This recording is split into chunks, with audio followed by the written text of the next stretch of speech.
Hola, hola, bienvenidos a su espacio Desahogos de una CEO. Aquí, como siempre, vamos a compartir y a conectar desde la verdad, desde la autenticidad y a aprender de nuestros CEOs favoritos.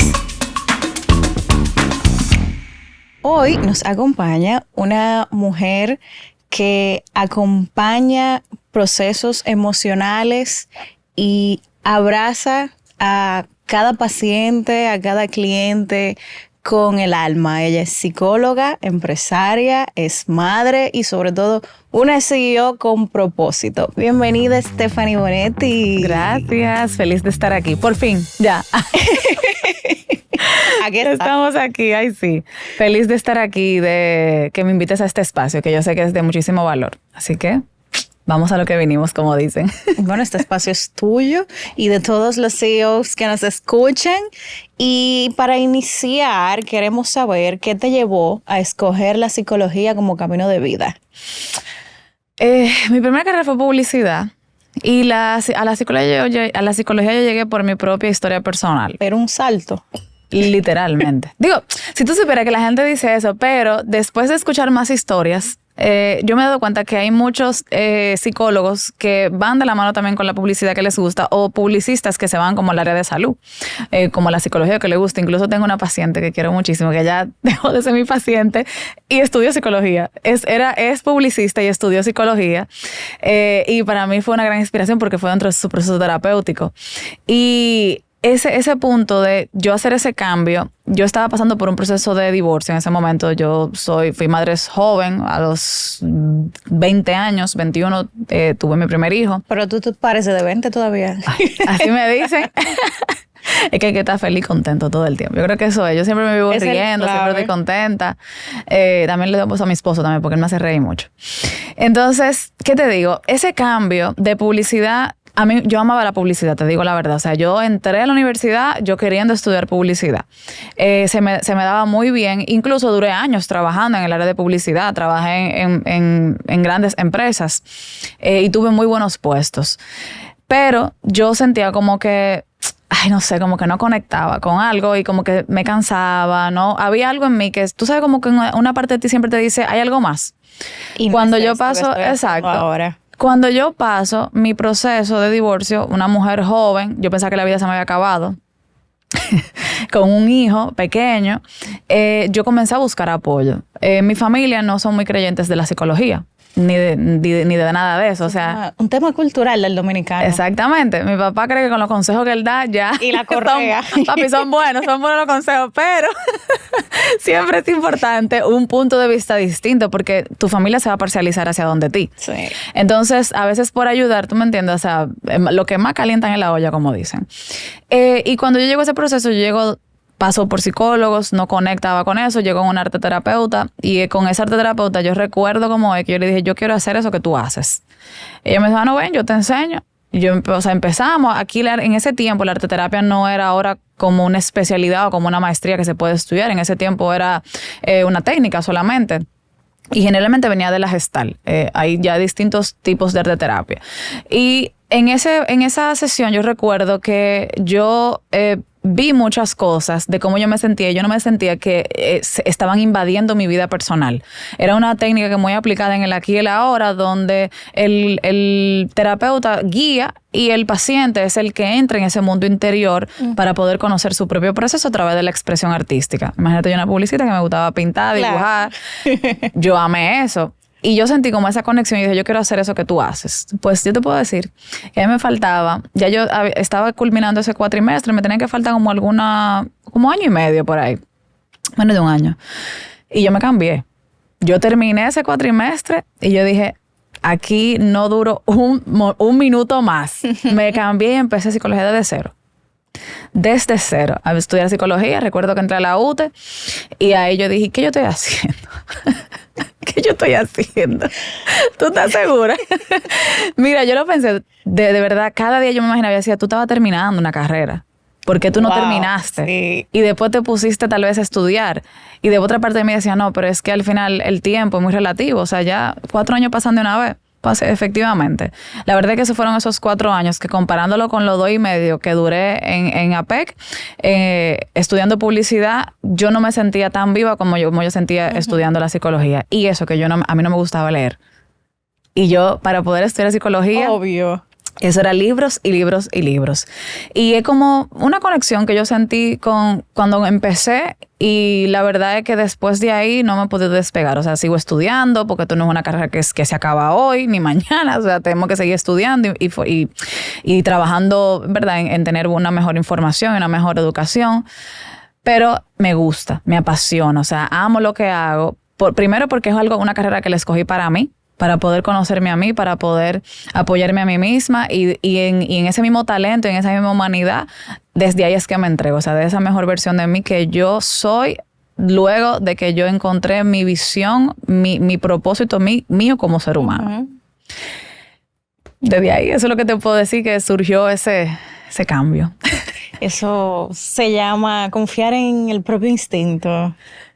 Es difícil confiar en el instinto porque tú tienes muchas voces que te dicen tú no debiste de hacerlo de esa forma, tú estás loca, ¿cómo tú vas a dejar una carrera? Pero ¿y qué es lo que tú estás haciendo con tu vida? Pero tú vas a empezar de cero y no solamente eso, que lo más difícil fue cambiar de publicidad, que me quitaran la etiqueta de publicista para pasar a la psicóloga.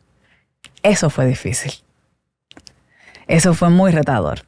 ¿Y no te dijeron que eso no deja? ¿Qué es lo que tú me dices, psicología? Eso no deja cuarto. Tú estás ganando bien, una muchacha joven. Tú apenas tienes 20 y pico de años y tú estás ganando un sueldo ya de gerente. O sea, claro que sí. Y obviamente en la publicidad y en el mercadeo, a mí se me daba muy bien el trabajo con las personas. Y tuve muy buenos puestos y ganaba muy bien. Y tú dejarlo todo. Yo recuerdo que mi último trabajo fue en Itla y luego pasé al parque de Itla. Ese fue mi último proyecto. Yo dije, aquí cierro. Ya no más. O sea, ya yo estoy lista para emprender mi consultorio. Y así mismo dije, con lo que tenía, monté mi consultorio en mi casa, recuerdo. Y así empecé. Empecé poco a poco. Fue difícil. No fue fácil. Yo a veces pensaba que me estaba comiendo todos mis ahorros. Pensaba que no me iba a dar para la compra. Pensaba yo con un niño chiquito. Pensaba que no iba a poder pagar el colegio o lo que venía. Pero al final yo siempre digo, mira, el dinero está hecho. Esa fue una visión muy clara que yo tuve. Está hecho, nada más hay que buscarlo. Y yo creo que dentro de la confianza de mis habilidades, de mis capacidades y de esa parte humana, cuando yo empecé con miedo. Es que fue un riesgo. Con miedo, trabajando con tu primer cliente que tú dices, ¿y qué es lo que yo le voy a resolver en la vida? Tú nada más con información, sin esa práctica real, uno no, porque aunque tú hagas tu pasantía y todo eso, y tú lo veas, no es lo mismo que tú te sientes uno a uno. Y aunque tú tengas alguien que al principio te va guiando y te va ayudando en esa parte que se supone que tienen que hacer, la mayoría de los psicólogos tenemos que hacer esa parte donde tenemos una supervisión. Después de que tú te sientas solo con un consultante, mira, el miedo te invade, tú gagueas. Ese enfrentamiento ahí. Entonces, claro que fue difícil, todo fue difícil. Fue muy difícil, fue retador, fue doloroso, fue difícil, fue incómodo. Muchas veces no lo disfruté.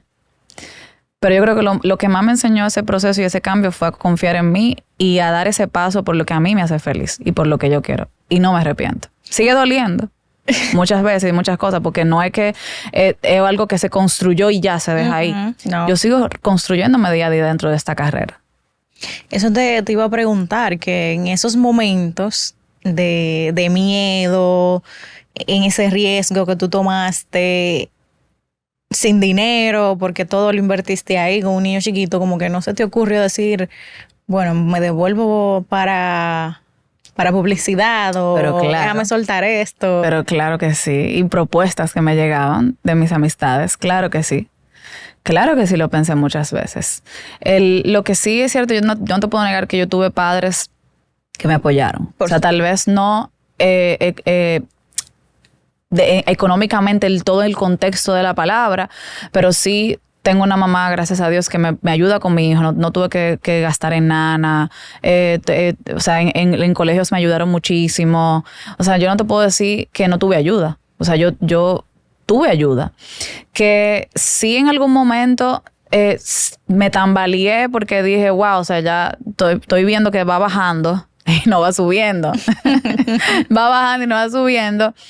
Pero es que al final, yo no sé cómo explicártelo, pero al final cuando tú emprendes algo y cuando tú haces algo, si tú tienes un plan B, el plan A no va a funcionar. Ahora, para mí no había otro plan, era el plan A solamente. Eso era lo que íbamos a hacer y eso era lo que iba. Eso era lo que iba. Que yo tuve que cambiar tal vez el punto de donde me quedaba para volver a iniciar, sí. Pero la meta siempre fue la misma. Y esa meta yo no la cambié. O sea, siempre fue como los caballos. Ahí. Mira para allá, mira para allá, mira para allá. Que tengo que ser flexible. En este camino no. Aquí sí. Tengo que acercarme a esto. Tengo que moverme así. Claro que sí. Yo digo que fue como en ese mapa de puntos donde yo llegué a lo que soy ahora en algún momento, ¿tú me entiendes? No somos la gran cosa, pero ya por lo menos ya pasamos de Stephanie publicista y ahora mismo como la parte de psicología. O sea, ya es muy raro que cuando yo digo a alguien, yo fui publicista, la gente dice, ¿qué? O sea, que costó y me costó 10 años. 10 años, tenemos 10 años en esto. ¡Wow! Stephanie, detrás de cámara estábamos conversando de que ella trabaja con su esposo. Ambos fundaron una empresa. Cuéntanos qué tal la experiencia de trabajar con tu pareja. Mira, eso es lo más difícil. ¿Cómo el que te diga dividen que trabajar con su esposo, con su pareja es fácil. Hay mujeres y hombres que la hacen fácil. Pero no es fácil. O sea, no es fácil tú tener un conflicto de visión distinto y tú llegar a acuerdos. Y entonces en lo que nosotros trabajamos, por ejemplo, que es en la parte de coaching empresarial, de team building, de todo lo que tiene que ver con bienestar empresarial, él tiene una visión como coach y yo tengo una visión como psicóloga. Entonces, muchas de las cosas que él ve para cuando nosotros vamos a dar un taller o cuando vamos a aplicar un protocolo a nivel empresarial de bienestar, siempre tenemos un punto de vista distinto. No, pero tú podrías ser de esta forma y yo no, pero es que espérate, hay que llegar al fondo para ver. Yo soy más analítica y mi esposo es mucho más lanzado. Entonces yo digo, no, pero es que no podemos irnos así. Él es de resolver. Él es, vamos a esto. Y yo, pero espérate, el protocolo, el proceso, el mapa. Vamos por parte.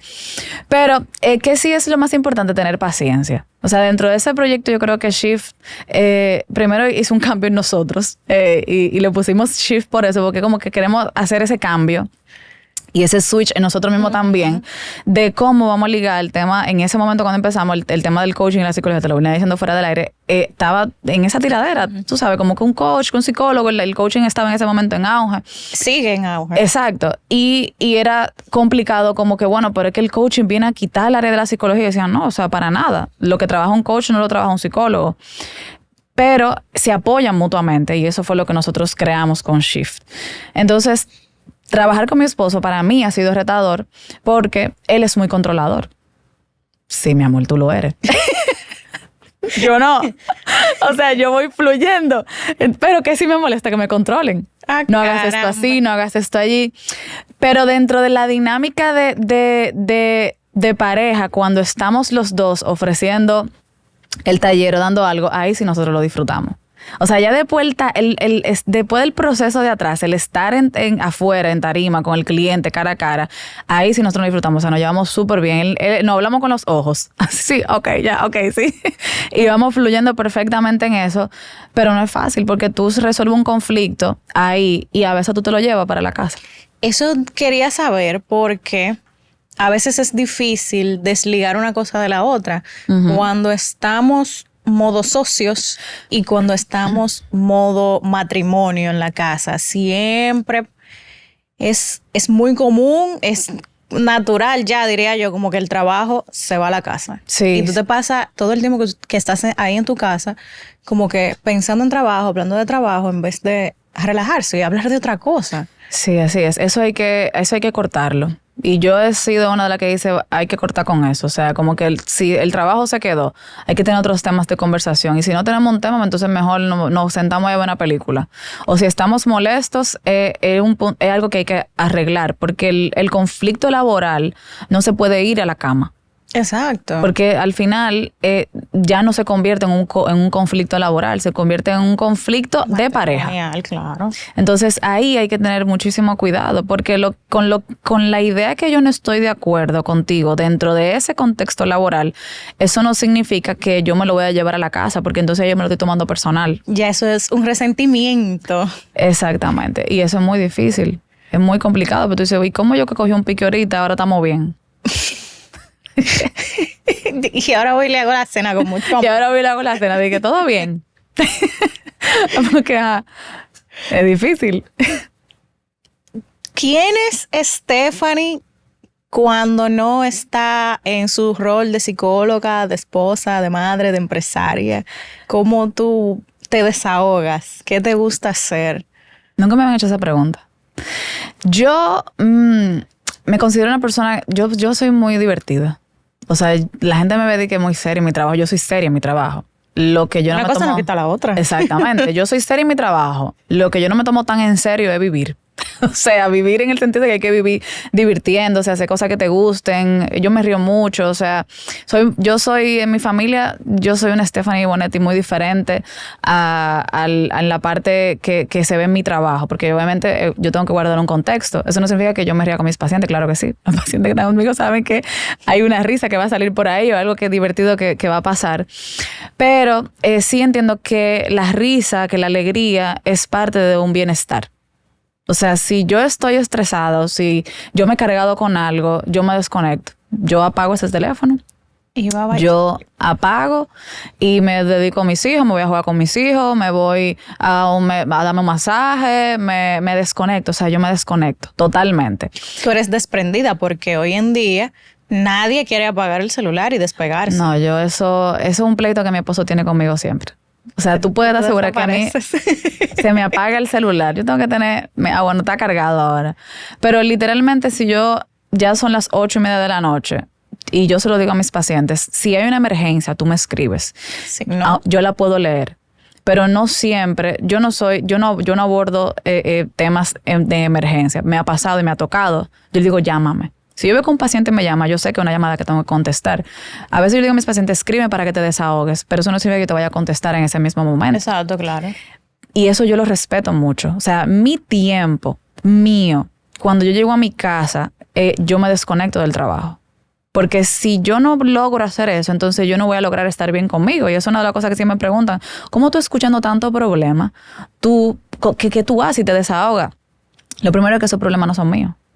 Yo soy un vehículo para apoyar a esas personas. Ahora, cuando llego a mi casa, yo me baño, es como que yo tengo un switch. O sea, yo apago. Yo no te puedo explicar cómo yo lo hago eso, pero yo apago aquí, enciendo allí y yo me dedico a la rutina de mis hijos, a hablar con mi esposo, a la rutina del otro día, a preparar la cena, a ayudar en la casa, a recoger, porque todas recogemos. Gracias. Todos los santos días. Eso es, mire, olvídate de eso, que todos vamos a agarrar un suape. O sea, o uno es como un suape, vamos a agarrar en algún momento, que recoger esto aquí, que esto allí. Yo me hago el switch. Entonces, eso yo lo apago hasta el otro día. Y los fines de semana, a veces yo ni lo cojo el teléfono. Pero a mí lo que más me ha funcionado es yo desconectarme. Hay veces que yo digo, yo duro 2 o 3 días sin ver redes sociales, sin subir absolutamente nada. Y a mí eso, la verdad es que me ha hecho tener mejor salud emocional y mental. O sea, yo no necesitar estar constantemente informada. Eso a mí me ha servido mucho. Mira qué bien. Es difícil. Hay que tener como un alto nivel de conciencia para lograr eso, porque como te digo, hoy en día estamos muy ansiosos de información, muy conectados. O sea, yo creo que ahora, en estos días que pasaron, nosotros en general, como que todo el mundo, decidió desconectar un poco porque las noticias que estábamos viendo eran demasiado trágicas y giraban todas en torno a lo que pasó en el Jet Set. Y ahí creo que vi mucha gente, yo incluida, que yo dije, se acabaron las redes. Por varios días yo estaba que de verdad Me puse a ver cosas felices en Netflix y solté las redes porque emocionalmente eso me Sí, que eso tenía de creó un trauma colectivo en verdad. nosotros. Te Bueno, absorbía totalmente. O sea, ahora todavía siguen saliendo noticias. Hay Sí, veces sí. que yo abro Instagram, yo no sé si a ti te pasaba, que yo abría y lo cerraba. de una O sea, vez. yo Jet Set lo cerraba. No porque no me importe, sino porque emocionalmente Es una es sobrecarga. muy abrumador. Sí. Y eso hay que entenderlo. A veces nosotros queremos estar atentos a las noticias, constantemente ver qué pasa. Yo, gracias a Dios, no tuve personas cercanas, pero sí de mis pacientes.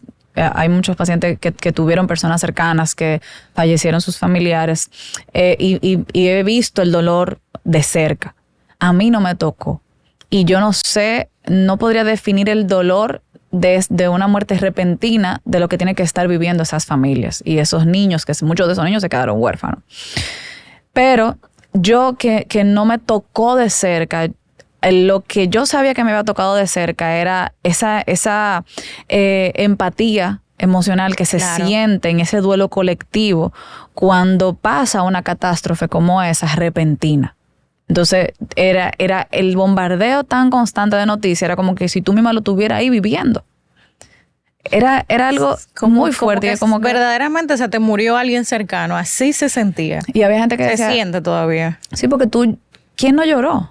O sea, en algún momento yo lloré Mi amor, también. yo duré la semana entera llorando. Claro que sí, Enterita. Y que no quería ni estar sola en mi casa. claro que sí. Y tú sentías esa parte, esa misma ansiedad, ese mismo pensamiento. Y si hubiese sido yo, y si me hubiese pasado a mí, y tú no se pones a pensar, y los hijos de esa gente que se perdieron, ¿y cuánta gente realmente ¿Qué pasa fueron? ahora? Hay tantas preguntas sin respuesta, que es doloroso. Entonces ahí es que tú tienes que decir, mira, espérate, cojo un break. Si no te tocó de cerca. Yo abrí un grupo. O sea, para yo poder servir y dar apoyo, que se lo hablábamos ahorita, yo lo que hice fue que abrí un grupo de apoyo. Y en ese grupo de apoyo yo dije, yo sola no puedo. En ese grupo de apoyo, yo lo abrí el martes. El miércoles teníamos la primera intervención El psicoeducativa. mismo día de la catástrofe. La catástrofe fue el tragedia. lunes. El martes yo abrí el grupo. Yo me enteré el lunes, fue ese mismo lunes. Fue la madrugada ya. En la madrugada del lunes, exacto. Entonces el martes yo abrí el grupo y el miércoles ya habían como 200 y pico de personas. Ya para el jueves habían casi 600. Y ahí yo comencé a apoyarme de colegas que, gracias, que en servicio realmente de todo corazón estuvieron en ese espacio para psicoeducar. Fue un grupo de apoyo que yo abrí para psicoeducar y que las personas puedan ahí encontrar herramientas psicológicas para los pasos de los primeros auxilios psicológicos en trauma, cómo abordar el tema del duelo en los niños. Todos esos videos se quedaron grabados y la verdad que fue muy importante eso. O sea, yo abrí eso con la intención de apoyar, pero yo no sabía que era tan necesario y que era tan importante. ¿Y cómo emocionalmente tú viviste ese proceso? ¿De qué manera eso te afectó? Acompañar a otros mientras tú también estás pasando por ese duelo colectivo. Claro. Yo no te voy a negar que sí hay una tentación en estar constantemente ahí, en escribir por el grupo, en estar por el grupo, en ver lo que la gente escribe, en ver lo que la gente se desahoga, en ese tema de que todo el tiempo entraba gente, manda los mensajes. Y donde dice, Stephanie, ¿cuál es el propósito? No, olvídate de eso. La gente, por más que tú mandes el mismo mensaje y que tú digas que este grupo está hecho para escuchar, para contener, hay psicólogo esto, la gente siempre va a mandar que la oración, que los buenos días, que esto. Ya, o sea, yo lo que hice fue que cerré el grupo. Lo cerré y en ese tiempo yo realmente me podía desconectar. Porque para yo poder servir adecuadamente, aunque yo lo coordino, el trabajo del coordinador es muy agotador. Porque al final yo tenía mi plan de poder ofrecer un espacio, de poder dar mi tema, pero ya yo estaba agotada en un punto, emocionalmente también, Claro, por las porque peticiones. tú estás viendo muchas historias relacionadas a esa tragedia. Exactamente, y no solamente de esas historias, o sea, de mis colegas también, que estaban ahí. O sea, que no que estaban en la tragedia, sino que estaban dentro del grupo, que también me decían, Stephanie, yo quiero apoyar, yo quiero ayudar, vamos a hacer esto. O sea, en un día yo hice un calendario de 2 semanas. O sea, en 1 o 2 días yo hice un calendario de 2 semanas. Muy rápido. es mucho. O sea, Sí. gracias a Dios que se pudo y que todos los colegas pudieron realmente aportar y dar esa información. Pero en un momento yo me sentí abrumada. Yo lo que hice fue que me desconecté y me fue 5 días para Punta Cana. Seguí ahí trabajando, haciendo lo del grupo de apoyo, pero un poquito más relajada, porque hay que entender hasta dónde uno puede llegar. Yo sé hasta dónde yo llego. Yo conozco mi límite. Yo conozco hasta dónde mi energía puede llegar. Y qué yo necesito para revitalizarme, que eso es lo importante también. Exacto. ¿Qué aprendiste en ese proceso de manera como psicóloga, como humana? Que nosotros no estamos preparados para lo que viene en el mundo próximamente. O sea, para lo que viene ahora mismo. O sea, tú me preguntas que yo aprendí sobre el mismo hecho de manejar el grupo, de todo eso lo que vi. Esa experiencia. Nosotros no estamos preparados para el proceso y el trabajo de trauma, de duelo. O sea, tú ves las noticias en el mundo y tú dices, wow, mira cómo está Siria, mira cómo están esos países en guerra y cómo se puede vivir. No es comparando, ni un punto de comparación. Pero imagínate que eso pasara constantemente. O sea, imagínate que eso pase constantemente y que todas las noticias que nosotros veamos todos los días sea de eso. Yeah. El mundo no está preparado para eso, ni estamos hechos para eso. O sea, no estamos hechos para vivir a tanto dolor, para vivir de esta forma, porque en algún punto tú te anestesias. Entonces, yo lo que entiendo que yo aprendí que primero... Y lo normaliza. Y lo normalizamos. Que ya tienes que vivir con ese dolor y con tragedia todo el tiempo. Entonces, ¿qué yo sí entendí? Primero que hay que aprender... Y que como psicólogo nosotros tenemos que tener cierta formación en procesos de duelo y trauma. Que segundo, es demasiado importante desarrollar la resiliencia. Muy importante desarrollar la resiliencia, porque habían personas que no les tocó de frente y le dolía más que aquellos que sí le tocó. Sí, wow. Y tú ver esos testimonios de personas y familiares que hablaban, como la esposa del pelotero, ¿cómo se llama? De Dotel, exacto. Que habló y tú ver pero esa mujer con esa fortaleza y con ese temple. Hay que trabajar la resiliencia. Oye. Eso a mí me enseñó esto. El valorar mi historia y el valorar la capacidad de resiliencia que vamos desarrollando frente a cada desafío de la vida. Eso es muy importante. Caramba. Y el grupo continúa. Sí, sigue abierto. ¿Hasta cuándo? Hasta el 30 de abril. Ok. Yo lo abrí el mes de abril y ya luego de ahí, sí, claro, quiero la idea es poder seguir psicoeducando, ya abriendo en otro tipo de espacios. La idea es que siga siendo gratuito. O sea, porque como te digo, no sabía que esto era tan importante y que esto era tan necesario. O sea, sí sabemos que nuestro país debe psicoeducarse, ¿verdad? Porque lo que más faltan son herramientas de manejo. Y sí, o sea, mi idea es seguirlo haciendo gratuitamente y tal vez mensual y yo misma hago los espacios. Pero en sí, de grupo de apoyo para contención de afectados, Jet Set, que así se llama, hasta el 30 de abril. Ya luego de ahí lo que quede, la idea es seguir trabajando con esa misma red de profesionales que están ahí, que creo que deberemos de apoyarnos. O sea, esa unión entre profesionales debe de seguir. Eso es lo que debemos de aprovechar entre todos. Hay demasiado psicólogo en este país, con demasiado talento joven, con muchísimo que aportar. Y si Dios me dio la oportunidad de hacer esto, me puso en mi corazón esto y me da la plataforma para yo poder seguirlo desarrollando, claro que sí. Y me voy a seguir apoyando de gente que tiene talento, que hace lo mismo que yo, mejor que yo. Y esa es la idea, o sea, seguir aprovechando eso y seguir apoyándonos y agarrándonos de la mano mutuamente. Tú sabes, no sé cómo lo perciben ustedes los psicólogos. Creo que ahorita lo hablábamos detrás de cámara. Lo poco acostumbrados que están los dominicanos a la terapia o como que la confianza que le tengan a la terapia. Los otros días estaba con una amiga que se le murió su mamá el año pasado y yo le preguntaba si ella estaba yendo a terapia y eso, y ella decía que el dolor era tan grande como que ella entendía que una terapia no la iba a ayudar, y yo entiendo que así piensa mucha gente. Sí, claro que sí. El tema es que, mira, yo te voy a decir cómo yo veo los procesos terapéuticos. Yo soy clínica, lo mío es ciencia. Pero aparte de la clínica, yo entiendo que nosotros como seres humanos somos en parte seres muy especiales y muy complejos. Y la ciencia nos ha ayudado a entendernos. Pero también somos seres emocionales. y con un amplio mundo emocional y también de alma. O sea, somos seres complejos. Claro. Y hay muchas cosas que la ciencia no te va a dar, que cuando tú conectas emocionalmente y espiritualmente, sí realmente lo tienes. Y para mí el proceso terapéutico no lo hace el encuadre o el enfoque del terapeuta. Vamos a poner, yo soy cognitivo-conductual, enfocada en la parte sistémica. Yo ligo la parte cognitivo-conductual con lo sistémico. Pero yo me he dado cuenta de que lo que sana realmente es la relación terapeuta-consultante o paciente. Me gusta decirle paciente porque se oye como una enfermedad. El consultante. Esa relación es lo que sanas, entendiendo que hay una ética de respeto, que no es que el terapeuta es tu amigo, porque yo no soy amiga de mis pacientes. Yo hago mi rol y mi trabajo. Pero esa relación que se crea ahí, esa unión, esa alianza. Esa conexión.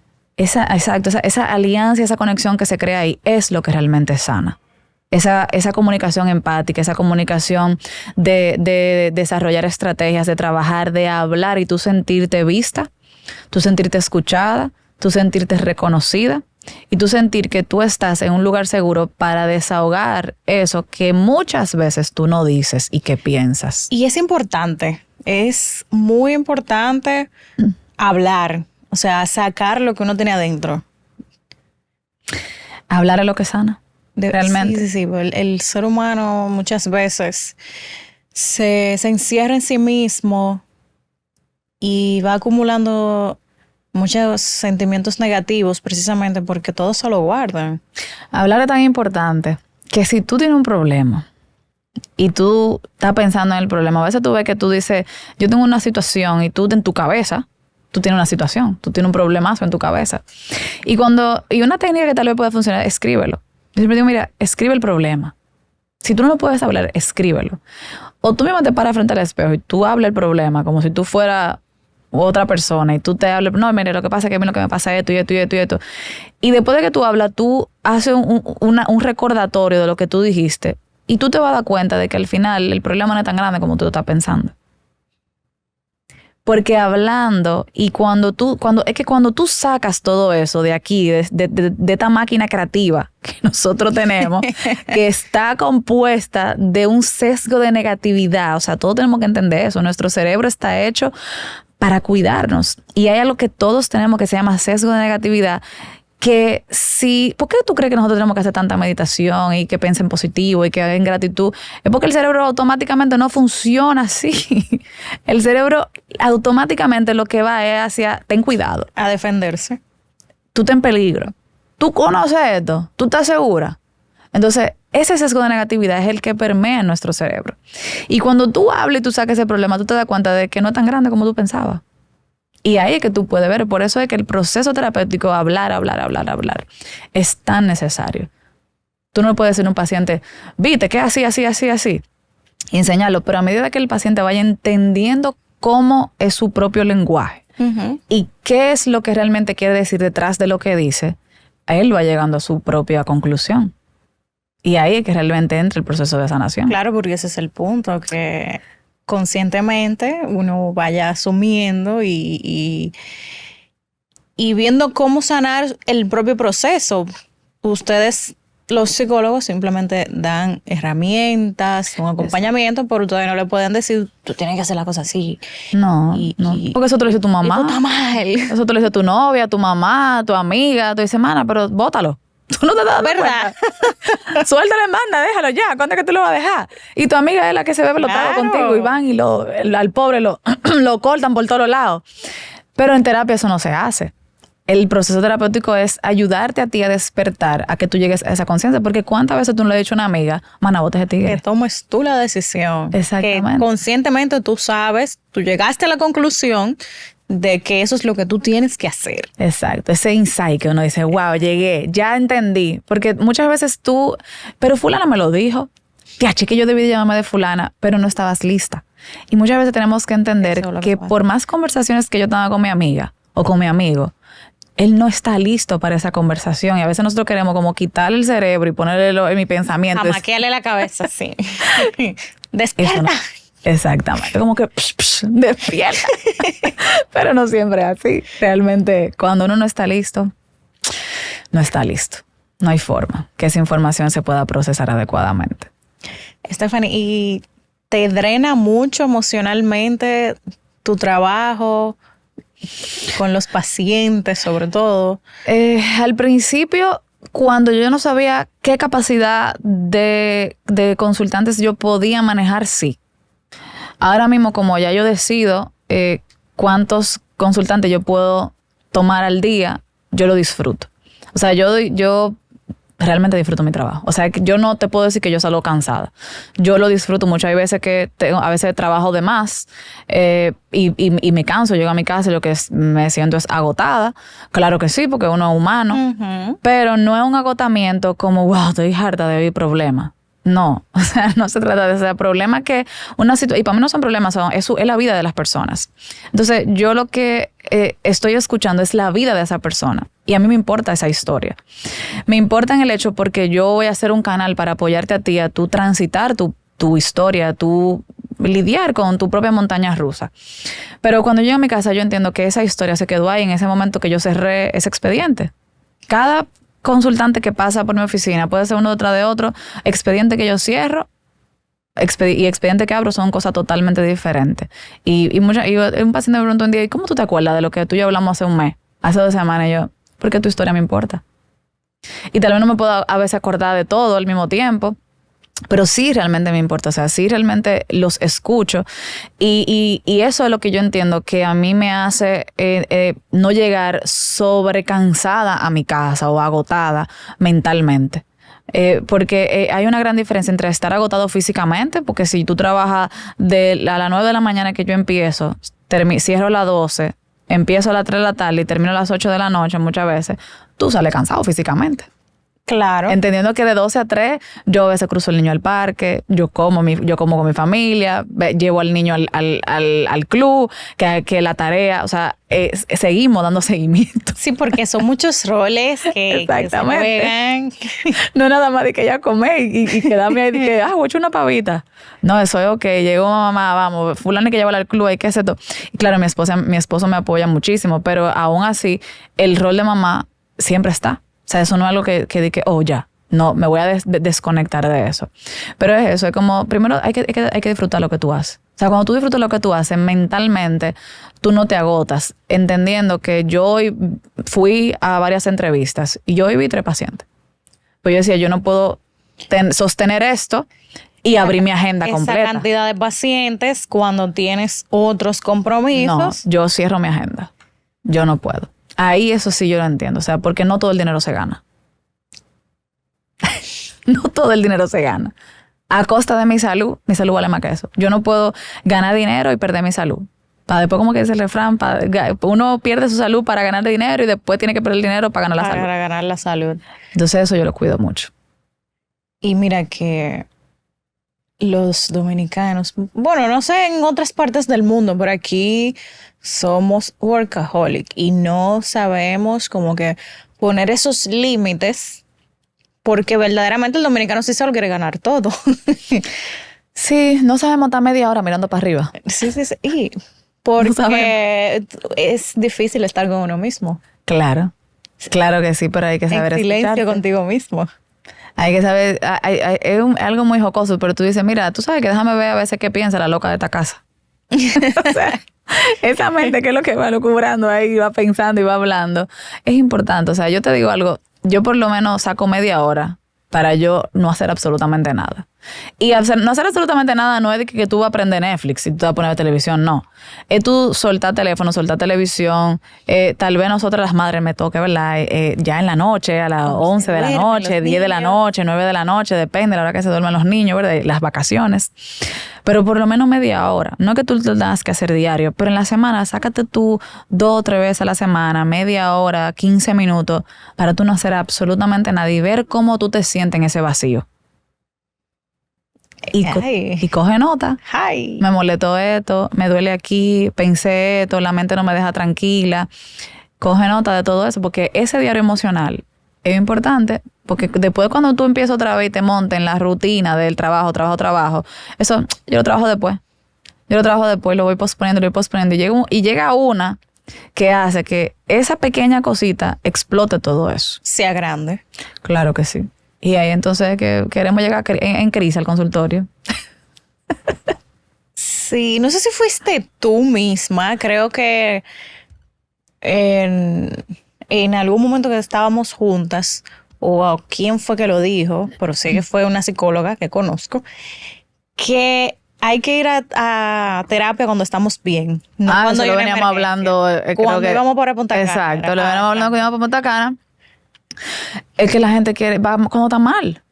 Y el psicólogo nosotros no deberíamos de ir cuando estamos mal. Buscar apoyo, ya sea un psicólogo, sea un coach, donde sea que tú vayas, donde la que le haces Reiki, donde sea que tú vayas, tú no deberías ir cuando tú estás mal. Porque la psicología realmente, para lo que es desde el principio, es para tú contrastar puntos de vista diferentes, para tú abrir la mente, para tú flexibilizar tu cerebro.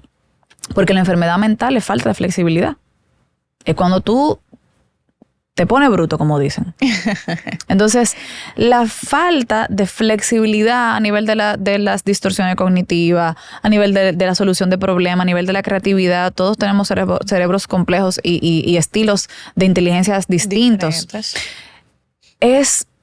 No es para abordar solamente en crisis. La crisis es ya cuando agotamos hasta el último recurso que mi cuerpo y mi cerebro podía sostener. Cuando tú vas a un proceso terapéutico, para tú conocerte. Tú dices, tú sabes que déjame ver un proceso de autoconocimiento. Y cuando tú te sientes en esa terapia, tú dices, mira, tú sabes que yo no sé para qué vine, pero yo quiero conocerme más y saber qué me gusta, cuál es mi visión, cuál es mi propósito. Si yo estoy disfrutando esto que estoy haciendo, qué puedo hacer para mejorar, para descansar, para llevarme mejor con mi familia o con mis relaciones. Siempre tenemos algo que mejorar. Ahí la terapia tiene un mejor desarrollo y un mejor, no solamente desarrollo, sino un mejor resultado. Porque tú tienes paciencia contigo. Cuando tú estás en crisis, tú no tienes paciencia. Tú no tienes paciencia cuando tú estás en crisis. Tú quieres, ¿qué es lo que tengo que hacer? No, tú no me funciona. Tú vas en lucha con el mundo porque tú quieres que te den una solución. Exacto. Cuando en el momento que tú necesitabas buscar ayuda y te estaban tocando la puerta al paso, tú no lo hiciste. Y ahora que te tumbaron la puerta, ahora tú quieres salir a buscar el primero que te la ponga. Entonces, hay que tener paciencia para eso. El proceso terapéutico, todo el psicólogo te lo va a decir, es un proceso y hay que ser paciente. ¿Qué tiempo más o menos duran los procesos precisamente con un paciente? Eso depende de cada psicólogo. Yo tengo un protocolo de 5 sesiones. O sea, lo primero yo te digo, comprométete con las primeras 5 sesiones. Después de las 5 sesiones yo reevalúo. Después, claro, eso va a depender del qué. Si me llega un proceso clínico, sabemos que una depresión o una ansiedad que ya es clínica no se trabaja igual que si tú llegas y tú dices, mira, yo tengo un proceso de duelo o yo tengo una situación en particular que quiero resolver o yo me siento emocionalmente inestable o yo siento este vacío. Lo que es la diferencia del proceso cuando es emocional y cuando es clínico. Entonces, cuando es clínico siempre se necesita la ayuda de un psiquiatra. Digo, no siempre, sí, pero siempre es bueno tener esa mirada. Pero cuando es más emocional, que no tiene que ver con esa afección clínica que ya afecta directamente nuestro cerebro, entonces el protocolo, yo digo, son las 5 primeras sesiones. Si tú te comprometes con esas 5 primeras sesiones, es más fácil que te comprometas luego con el proceso. Entonces, cada terapeuta tiene su manera de trabajar. A mí me gusta mucho trabajar con herramientas. Para ver, en esas primeras 5 sesiones lo que se mide es, tú mismo vas midiendo y el terapeuta, y yo mido la capacidad que tú tienes de sostener el proceso. Porque yo te he comprometido un 100, pero si tú no me das tu 100, mi 100 no va a ser funcional. Tenemos que dar ese 100 los dos para que con ese 200, entonces ahí podemos lograr algo. Entonces es primero el compromiso, o sea, esas 5 sesiones primero se forja el compromiso y que tú misma puedas darte cuenta de qué te funciona, qué no. Ahí se va formando el rapport, que es esa relación entre nosotras, porque el proceso varía mucho.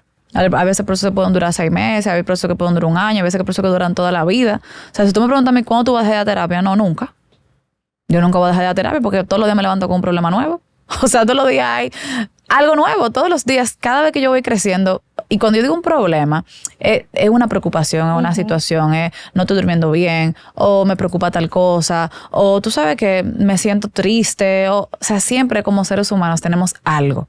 O sea, que constantemente estás... Claro, ahora, terapia. yo no voy diario. No, claro. Ni voy semanal. ¿Me entiendes? Yo voy una vez al mes. O a veces tú puedes durar 3 meses. A veces si tú cumpliste con tu protocolo que le dice que se da de alta, o sea, de alta nunca se da en el psicólogo. Pero tú vas variando. O sea, si ya tú sabes, por lo menos yo digo, mira, si ya yo sé que tú te puedes ir sola. Porque hay pacientes que me han dicho, no, es que yo necesito seguir viniendo semanal. Porque yo me conozco. Y yo sé que yo necesito semanal. Y yo, ok. Después de eso, olvídate que ya...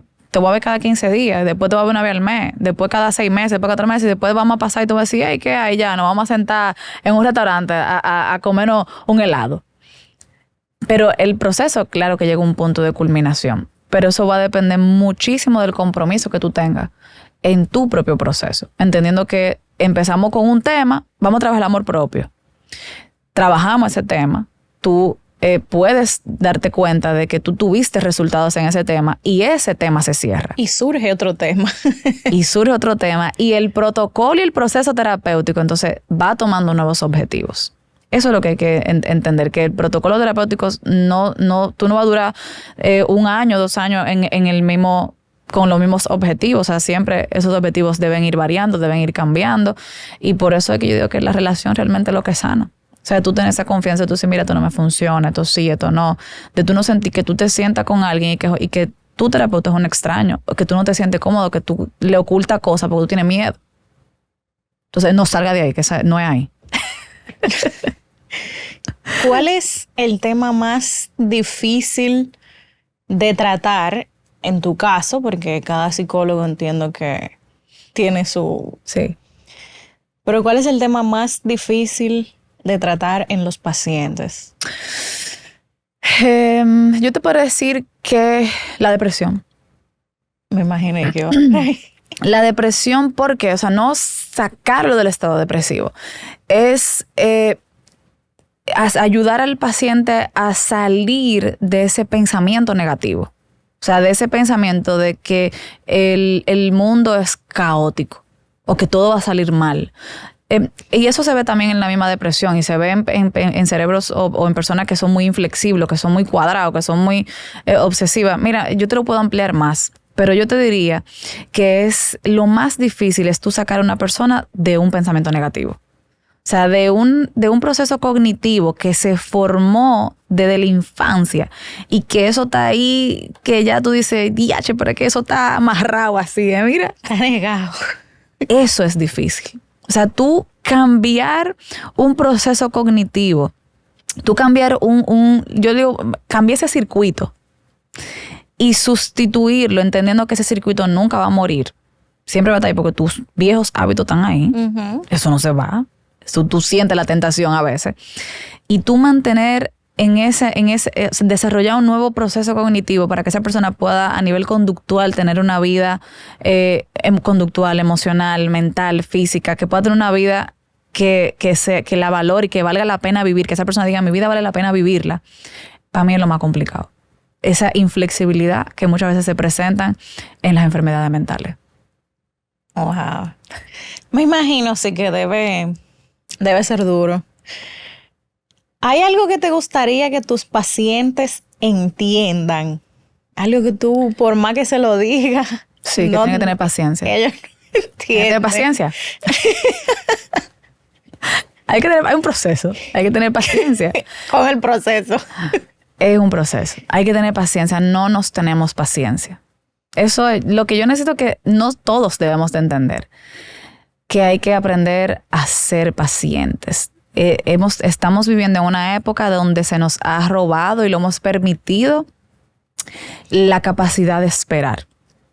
El estar conectados constantemente, y eso fue un tema que hoy hablé, que dio para largo, la hiperconectividad nos ha desconectado de nosotros y nos ha robado esa capacidad que nosotros desarrollamos, que es esa parte que se desarrolla en nuestro lóbulo frontal, que es esa capacidad de ir paso a paso en los procesos, uno a uno, paso a paso. Si yo hoy me siento bien, eso no significa que tú vas a dejar de ir a terapia.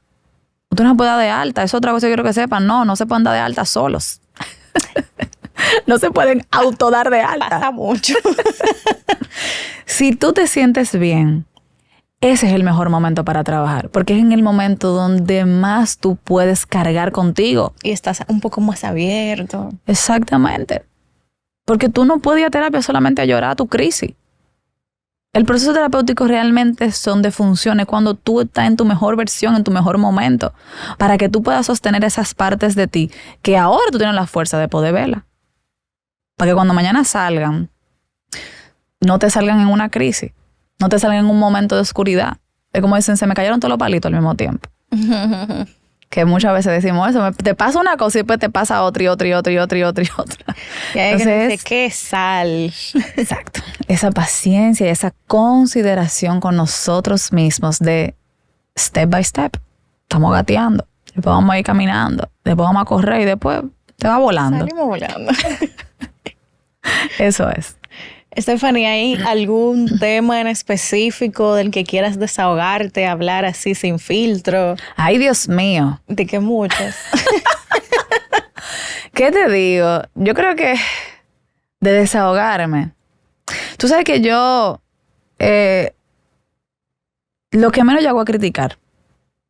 Eso es algo que yo prefiero irme de los espacios cuando yo escucho la crítica.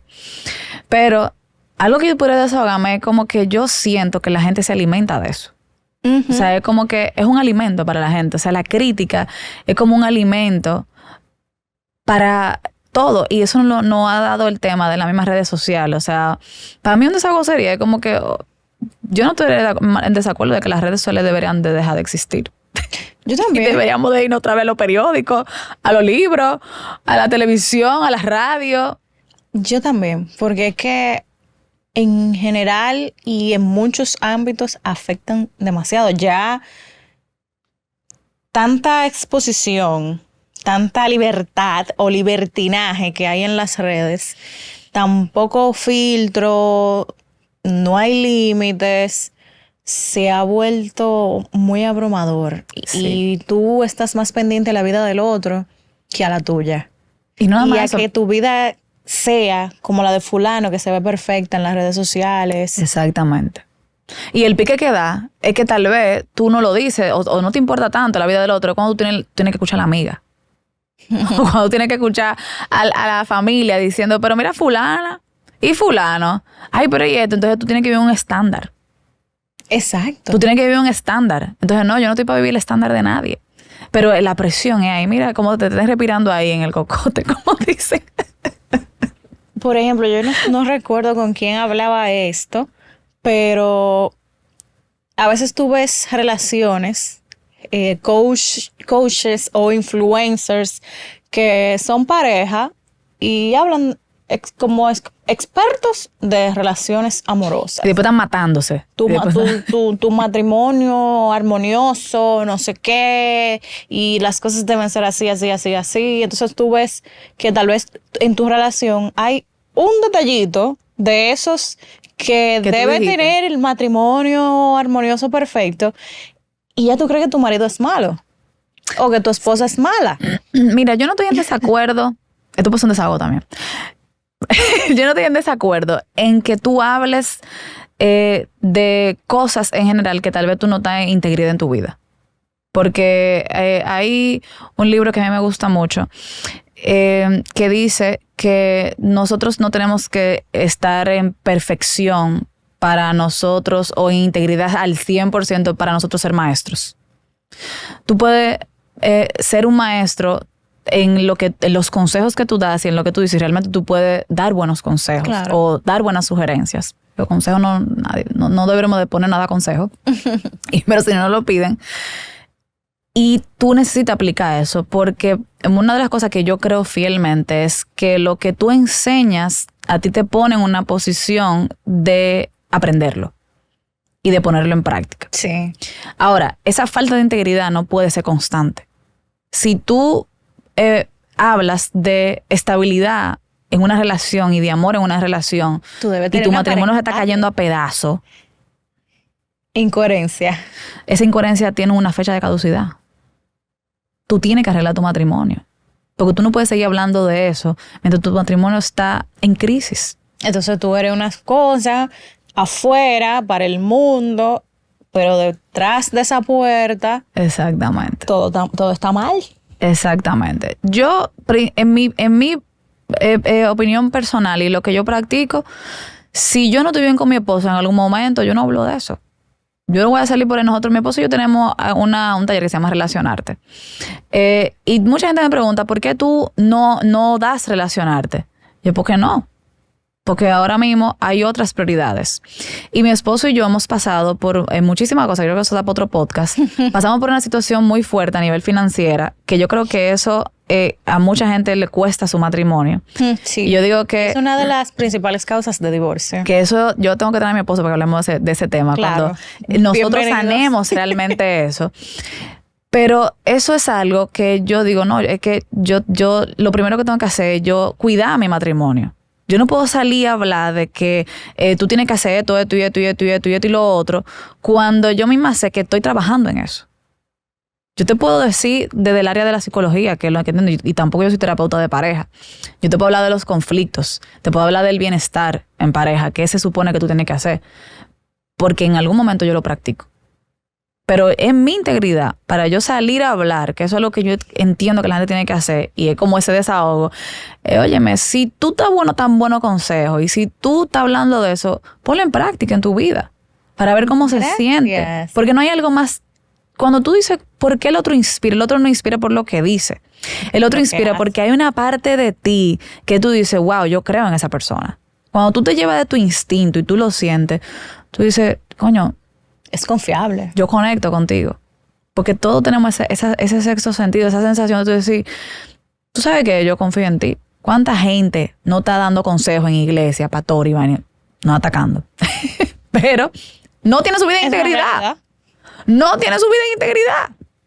Entonces, si tú vas a hablar de algún tema, yo lo que digo es ponlo en práctica. No significa que tú no lo hables, pero esa parte de no ponerlo en práctica no puede ser constante.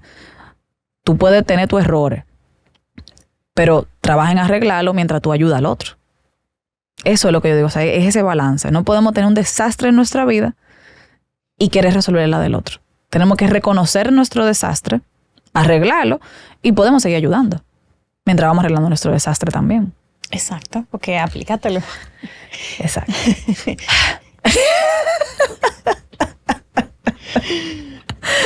Pero sí. Ya para terminar, ¿qué tú le dirías a esas personas, hombres y mujeres, que se sienten agotados mentalmente, emocionalmente, físicamente y no se atreven a pedir ayuda? Mira, yo creo que a todos nos cuesta pedir ayuda, porque pedir ayuda significa reconocer que yo no tengo la capacidad, que yo no soy capaz de. Y lo primero que tenemos que entender, quien nos viene con esa voz de tú no eres capaz, primero es esa parte de nosotros que cuando pidió ayuda, cuando éramos niños generalmente, no supo cómo pedirla o no se la dieron adecuadamente. Y aprendimos a nosotros ser quien apoya. Y que nuestros problemas no son lo suficientemente grandes. ¿Qué problema tú vas a tener si tú lo que eres un muchacho? El único problema tuyo es levantarte, irte para el colegio. Entonces, ¿qué tú aprendes de eso? A que tu pequeño problema no es importante. De ahí tenemos que entender que no eres tú. Y que no es que tú no tengas miedo de pedir ayuda. Es esa parte tuya de tu niño interno, que es tu ego, que te está diciendo tú no eres suficiente. Y el tú pedir ayuda, tú no puedes resolver. Exacto. Solo. Al final el problema no es tan importante para que tú pidas ayuda. O sea, ¿por qué tú te vas a sentar y tú vayas a terapia y tú le vas a decir que lo que te van a decir, no, pero eso no es nada? ¿Tú me entiendes? Entonces, esa conversación yo creo que es lo primero que hay que cambiar, entender que todos somos seres humanos y que solo tú puedes llegar, pero acompañado tú vas a llegar más lejos.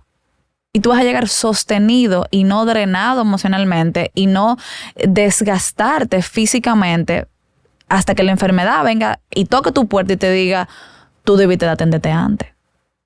Tú debiste de llegar antes. Sí. Porque lo que no vemos es que la enfermedad mental, cuando ya no se trabaja adecuadamente y las emociones no se trabajan adecuadamente y no hay un lugar de salida para eso, ¿a dónde se va el cuerpo después? Sí, la ansiedad, la depresión, eso es al cuerpo que va. Entonces después vamos al médico y tenemos ya hipertensión, problemas del corazón, fatiga crónica, de trastornos del sueño. Entonces queremos resolverlo con medicamentos. Pero el problema de base no está resuelto. Entonces, no es que sea complicado pedir ayuda. Yo creo que lo que creo es que se nos complica reconocer que somos seres humanos, que no somos máquinas. Y que todos tenemos el derecho y el amor que debemos de tener por nosotros mismos para saber pedir ayuda.